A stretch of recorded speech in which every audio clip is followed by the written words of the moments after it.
Hello everyone, it's me Abbas Tungal from Pulse Engineering Campus. Today I'm going to tell you why engineering. नेपालमा engineering किन गर्ने त भन्ने विषयमा र सबभन्दा सुरुमा म एउटा कुरा भन्न चाहे मेरो भिडियोमा लाइक गर्नुहोला, कमेन्ट गर्नुहोला, शेयर गर्नुहोला, साथीहरू जति पनि हुनुहुन्छ र च्यानललाई सब्स्क्राइब गर्नुहोला ताकि मलाई यस्तै भिडियो बनाउन मन लागोस्, मन लागिरहोस्। तपाईले कन्टेन्ट हेरिराख्नु भएको छ, मन पराइराख्नु भएको छ, तपाईहरु थप कन्टेन्ट मबाट चाहनुहुन्छ भने चाहिँ लाइक गर्नुहोला, कमेन्ट गर्नुहोला, शेयर गर्नुहोला, सब्स्क्राइब गर्नुहोला। आज म तपाईहरुलाई के भन्न चाहन्छु भन्दाखेरि नेपालमा इन्जिनियरिङ किन गर्ने त भन्ने विषयमा तपाईलाई 12 पढिसक्नु भयो, अब के बन्ने भन्ने विषयमा चाहिँ म इन्जिनियरिङको फिल्डमा मलाई केही जान्न मन छ, केही जानकारी गर्न मन छ, किन इन्जिनियरिङ गर्ने होला त भन्ने विषयमा चासो छ भने चाहिँ यो भिडियो कम्प्लिट हेर्नु होला र भनेको काम गर्नु होला।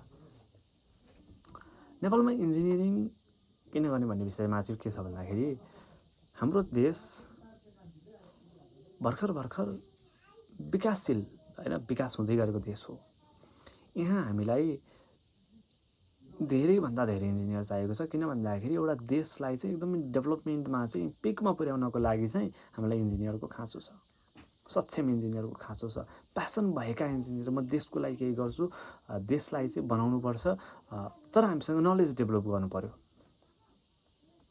नलेज चाहिँ हुनु पर्यो। हामीले यो देशमा भएका समस्याहरूलाई क्या, जस्तै उदाहरण दिन्छु म तपाईहरुलाई त्यो तपाईको गाउँतिरको रोड वर्षैपछि भत्कै गर्ने होला हैन। त्यसपछि अर्को भनेको तपाईको खानेपानीको समस्या हुँदैछ है। र खानेपानीलाई हामीले कसरी म्यानेज गर्ने त, कहाँ छ पानी कहाँ छ, कसरी खोज्ने हैन, पानीको मुहान कहाँ हो भनेर खोज्नको लागि। त्यसैगरी अब भनेको चाहिँ हाम्रो डिजिटलमा पनि धेरै प्रब्लमहरु आइरहेको छ नि त। हामी सबै कुराको डिजिटल समाधान खोजिरहेको छौं बेलामा चाहिँ हामीलाई डिजिटल समस्याको समाधान गर्नको लागि पनि हामीलाई इन्जिनियर चाहियो। त्यसैगरी हामीलाई हाम्रै देशमा मोबाइल बनेको भए, कम्प्युटर बनेको भए हामीलाई कति सस्तोमा आउँथ्यो होला नि त। हामीलाई त्यसमा बिजनेस गर्नु छ भने पहिला हामीलाई नलेज त चाहियो नि त। र इन्जिनियर भइसकेपछि चाहिँ एउटा मेन के हो भन्दाखेरि तपाईहरु बिजनेसमा पनि एकदमै जान सक्नुहुन्छ क्या। तपाईले इन्जिनियरिङ नलेजलाई बिजनेसमा कनेक्ट गराउनु भयो भने त एकदमै धेरै तपाईले रेभेन्यू जेनेरेट गर्न सक्नुहुन्छ। भविष्यको कुरा है, भविष्यको कुरा, अहिलेको कुरा हैन। अहिले त के पनि गर्न सक्नुहुन्न। अहिले त बस तपाई किन बन्ने भन्ने क्ल्यारिटी खोजिराख्नु भएको छ भन्ने मैले विश्वास लिएको छु। त्यसैगरी हाम्रो मेकानिकल इन्जिनियर जस्तै तपाईको साइटमा काम गर्नु पर्यो अथवा हामीले हाइड्रो पावरमा काम गर्नु पर्यो भने त्यहाँ धेरै ठुलठुला मेसिनहरु तपाईले देख्नु भएको छ कि छैन, त्यहाँ धेरै ठुलठुला मेसिनहरु हुन्छ। त्यो मेसिनलाई कसरी चलाउने, त्यसको वर्किङ प्रिन्सिपल के हो, त्यो सबै कुराहरु बारेमा डिटेलली तपाईलाई जान्न मन छ भने चाहिँ तपाईले मेकानिकल इन्जिनियर चुज गर्नुपर्ने हुन्छ। र एउटा कुरा, in process of the development of nation we need the combination of all engineer. सबै इन्जिनियरिङको कम्बिनेसन हामीलाई चाहिन्छ। एउटा इन्जिनियर भएर पुग्दैन। लाइक सिभिल इन्जिनियरले पुरै कम्प्युटरको पनि काम गर्दिने, मेकानिकलको पनि काम गर्दिने, इलेक्ट्रोनिक्सको पनि काम गर्दिने, यो ल्यापटप सापटप सबै एउटाले गर्दिन्छ त्यस्तो हुँदैन। पर्टिकुलर एउटा डेप्थ नलेजमा जाने फिल्डहरु हुन्छ। सो फर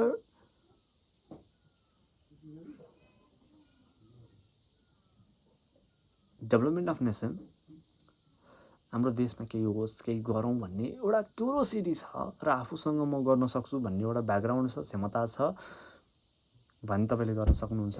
एउटा कुरा र अर्को के भएर पनि गर्न सक्नुहुन्छ भन्दाखेरि तपाईको आफू फाइनान्शियली स्ट्रङ हुन मन छ भने तपाईले थोरै मेहनत गर्नुभयो भने यहाँ स्कलरशिपमा पढ्न पाइन्छ। जम्मा 50-60,000 मा तपाईले 4 वर्ष कटाउन सक्नुहुन्छ। त्यही भएर तपाईले स्कलरशिपको थ्रु पनि एउटा रिपोर्टेड लाइक जागिर खान सक्नुहुन्छ क्या। सरकारी जागिरमा पनि जान सक्नुहुन्छ। जस्तै मानौ न तपाई एकदमै गरिब मान्छे अथवा भनौं गरिबीलाई एकदमै नजिकबाट भोगेको मान्छे, अब त्यहाँबाट तपाईलाई उठ्नु छ भने चाहिँ र तपाईले साइन्स पढ्नु भएको छ र के गर्नु भन्ने छ भने चाहिँ इन्जिनियरिङले तपाईलाई हेल्प गर्न सक्छ सायद। किन भन्दाखेरि यसमा हाम्रो मार्केट भ्यालु एकदमै हाई छ इन्जिनियरको, धेरै पैसा कमाउन सकिन्छ विथ नलेज। तपाईँसँग नलेज कति छ र एक्सपिरियन्स कति छ, नलेजबाट स्टार्ट गर्नुहुन्छ कुराकानी। तपाईँ एक्सपिरियन्स सानसानो एक्सपिरियन्स बटुल्दै बटुल्दै ठुलो एक्सपिरियन्समा गइसके पछाडि तपाईँले धेरै पैसा कमाउन सक्नुहुन्छ। र अर्को भनेको तपाईँको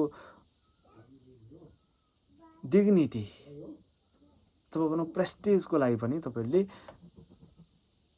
इन्जिनियरिङ फिल्डबाट आफूले अगाडि लिएर जान सक्नुहुन्छ।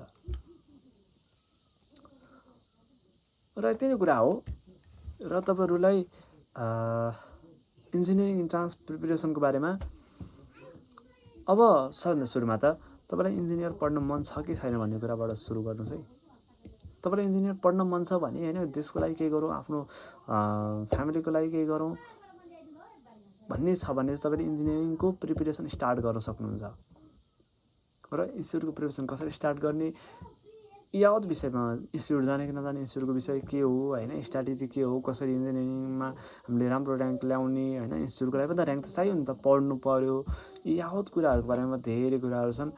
त्यो कुराहरू जान्न चाहनुहुन्छ भने मेरो च्यानललाई कन्टिन्युसली फलो गर्नुहोला, सब्सक्राइब गर्नुहोला, च्यानललाई लाइक गर्नुहोला, र धेरैभन्दा धेरै साथीहरूमा पुर्याइदिनु होला। म यस्तो काम लाग्दा भिडियोहरू ल्याएर तपाईँहरूको लाइफ नै कायापलट गराउन सक्छु। नमस्कार।